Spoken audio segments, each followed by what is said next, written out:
It's March, and I have started my next TBR Spin book. So TBR Spin is a super fun booktube game that was invented by Jill at the Bookbilly and Sarah at Freshly Read Books, and it is inspired by TBR Tackle and the booktube Spin. If you haven't started playing TBR Spin yet, you totally should. It's a great way to tick books off your TBR. So you pick 12 books at the beginning of the year. If you want to pick 9 books and watch the April prompt, which I will be picking at the end of this video, you can do that as well. So pick your books, make your stack, and then watch Jill or Sarah's videos to see what the wheel spins for us, what prompt it lands on, and how we have to change our stack or pick our book for that month. I vlog my TBR Spin every month, and at the end of each vlog I pick the book for the next month. So if you want to see how I picked The Sanatorium by Sarah Pearse, you can go to my February TBR Spin vlog. I was not expecting to read this quite so soon, but it does work out well because in March we also play March Mystery Madness, which is a readathon for reading all sorts of mysteries, and The Sanatorium is a mystery set in Switzerland written by a British author who spent a lot of time in Switzerland. The Sanatorium follows Ellen, our main character. She is an ex-police officer, and she's recently taken quite a bit of time off from her job because she had a case that went poorly. She was dealing with her mother's death, and she was also suffering from panic attacks and panic-induced asthma from these events plus other events in her past. Her and her boyfriend are unexpectedly invited to celebrate her brother Isaac's engagement in a new remote hotel in the Switzerland mountains that was once a sanatorium. So the hotel recently opened and Isaac's fiance works at the hotel. They thought that would be the perfect place to have their engagement party. Ellen and her boyfriend arrive a few days before the rest of the guests so they can spend time with Isaac. Ellen and Isaac's relationship is quite strained, and it turns out that Ellen does know his fiancée, Lore, and they were friends when they were little. Ellen doesn't trust her brother, Ellen doesn't get along with her brother, and there are things in both their past that Ellen feels that Isaac might have been responsible for. So for Ellen, this is also a trip to really confront her brother and find out if her suspicions are true. I'm about 120 pages into this book, so a little over a quarter of the way through. And that's about where we are so far. There are some mysterious things about the hotel. They're creepy. Ellen has a bad feeling about it. There's rooms that have old equipment and stuff kind of buried away in them. There's a stark, cold feeling, a clinical feeling about the whole hotel. Ellen feels unsettled from the moment she gets there. Not to mention she's having to deal with seeing Isaac, who she hasn't seen in many years, who didn't show up for his own mother's funeral. And her boyfriend is kind of hinting at giving her an ultimatum for their relationship. He wants to move in together and progress the relationship. They've been together for 3 years, and she's really been putting it off, especially due to the trauma that she suffered on her police case that made her kind of take a break from the force, as well as all the other emotional things she's been going through. But we wonder as readers if maybe there's some other underlying issues in the relationship as well. A mystery kind of starts to develop, and Ellen takes it upon herself to utilize her detective skills to help Isaac investigate. But she's also kind of investigating Isaac because she doesn't trust him.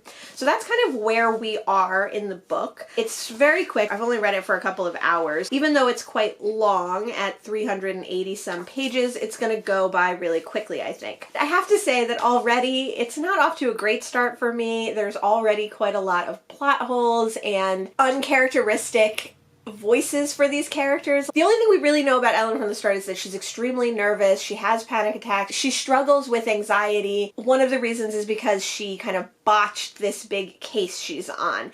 And immediately we get to know, before we even know what the case was about, that she felt that she lost her ability to be a detective and to be impartial and to look at things from a detective police kind of lens. When she starts investigating these occurrences, she's doing things that absolutely no cop would do. She's destroying or tampering with evidence. She's looking into people and talking to people in a way that a cop never would. She's not a police detective at the moment, and she is from England, so she wouldn't even have, jurisdiction in Switzerland. And instead of contacting the local police, telling them what she knows, she's obscuring the event even further. There's also parts where she just arrived at the hotel the day before, and then she's speaking to receptionists and other hotel workers, and they're just telling her everything right away. It's just very convenient, and it just seems very rudimentary and unskilled writing. You want to tell the story, you're going to tell the story, but the thought and the process and the character development and the scene development is just not there. So I'm not hating it, but I'm not super enjoying it either. I am going to be glad to finish this one. Partly I picked this book because of the cover, and it's sad to me that the hotel on the cover of this book doesn't look anything like the hotel is described. I do think that one of the reasons that this book is suffering my judgment is because I just finished In the Woods. This is the first in the Dublin Murder Squad series, and this was incredible. The writing was beautiful, and it was so compelling and interesting. I read it for an entire day and finished it in a day and a quarter. This one is definitely suffering from being not well written, clunky, and full of plot holes. The combination of these two books put me in mind of In My Dreams I Hold a Knife by Ashley Winsett, because I really enjoyed the writing in that book. I think it was elevated for what I'm used to in thrillers. This was much, much more elevated, and this is much more of a mystery crime book than a thriller. The writing is so not good in this, and it just makes me think that with just a little bit more skill and work and effort put into it, you could have a super fun, fast-paced, exciting, and interesting thriller the way In My Dreams I Hold a Knife was. It doesn't have to be some brilliant, well-thought-out plot. There were plenty of plot holes in My Dreams I Hold a Knife, but it was so good and fun, and you just had such a fun experience reading it, that you wonder why other thrillers can't be like that as well. I'm gonna read some more of this, and if something exciting happens, if something super fun happens, I will definitely let you know.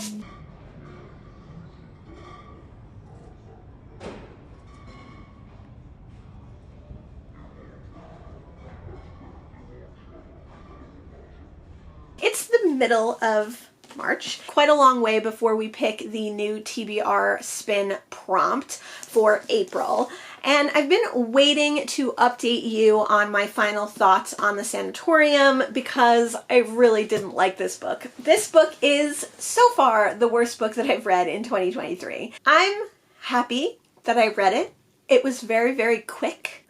I was gonna say there were some interesting ideas in this, but there weren't. There were no interesting ideas in this. There were only ideas that you've read a million times before. There was nothing compelling about our main character. I did appreciate that although our main character, Ellen, suffers from panic attacks and has had to put her job as a police detective on pause because of that fact and because of her own overwhelming grief, I appreciate that they didn't use that as an excuse for her being an unreliable narrator. She's never considered in this an unreliable person. Although some people in the book question her abilities or question her ability to make the right decision at this moment, she doesn't question that, and it is not a woman's problem the way so many current thrillers are. I really dislike when in The Woman in Cabin 10 or The Wife Upstairs or some of the other contemporary mystery thrillers that I've read use very common everyday issues that people have to make our narrator unreliable. Being a kleptomaniac does not make you unreliable. Being an alcoholic does not make you unreliable. You might be unreliable and an alcoholic, but being an alcoholic alone is not what makes you that. Verity was the same way. So many of the contemporary thrillers that I've read are like that, and I hate it. So I did appreciate that this book did not have that in it, which was a nice change and could have gone the other way for sure. But just about everything else about this book was either extremely cliched, hurried, or felt unfinished, or was out of the blue and ridiculous. This book felt to me like an unfinished manuscript for a book. This book felt like Sarah Pearse came up with an idea, wrote an outline, and then just didn't fill it in, and it happened to be 380 pages, and they published this book as it was, which I don't understand why a writer would want that, and I don't understand why a publisher would want that. You couldn't guess who the criminal was in this case because it didn't make any sense, and there were reasons that the criminal had for being such that you never found out about until their speech at the end, you know, holding someone at knife point or whatever it was. There was very little redeeming about this book, and although I don't tend to like modern thrillers or contemporary thrillers, there's no reason to read this book over any of the other ones. There was nothing particularly interesting about character development. There was nothing particularly interesting about writing. That being said, this was all around a silly, fast-paced, page-turning, partly because there was not much going on, novel. So if you have it and you want to read it, I say go for it, but if you are short on time or if you have more thrillers that are more interesting sounding to you, I would skip this one and move on to those instead. Like I said, I have about half a month to wait for our next prompt, but when that prompt comes out, we will meet up again and we will see what our book for April is. If you've read The Sanatorium and you feel differently, or if you feel the same and want to commiserate, please let me know in the comments below. I would love to know what you thought of this one.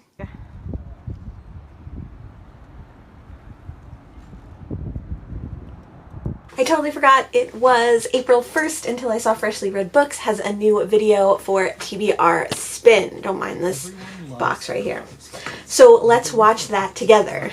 We should probably get my spin books. A recap of my spin books: The Joy Luck Club, In Love and Trouble, Woman Hollering Creek, The Secret of Nim, Mr. Wilson's Cabinet of Wonders, The Bean Trees, Florida, As You Wish, and Severance. Ooh, okay, this is gonna be a lot of work. Let's see. I need a piece of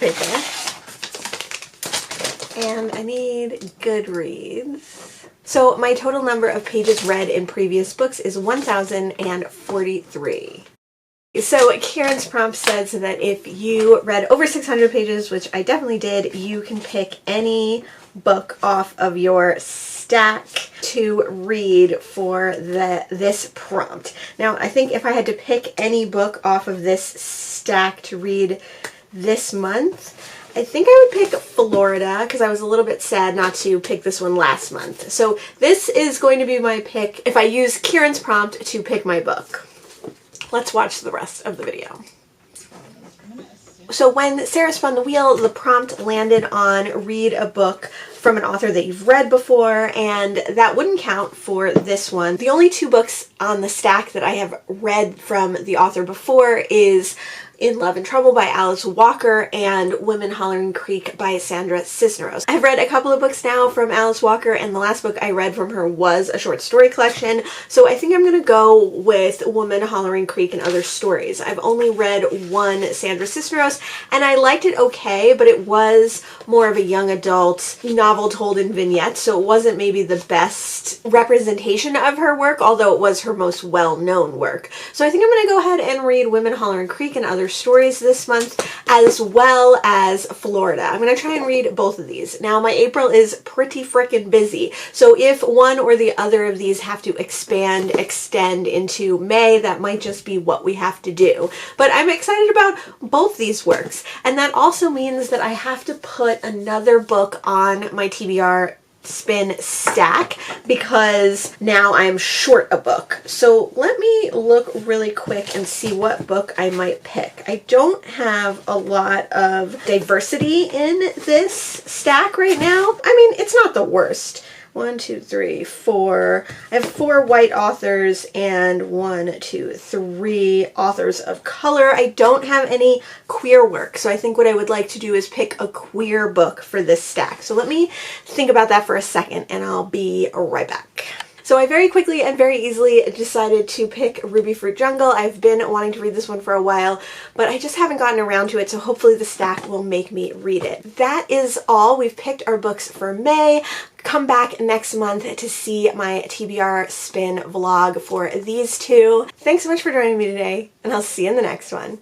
Bye!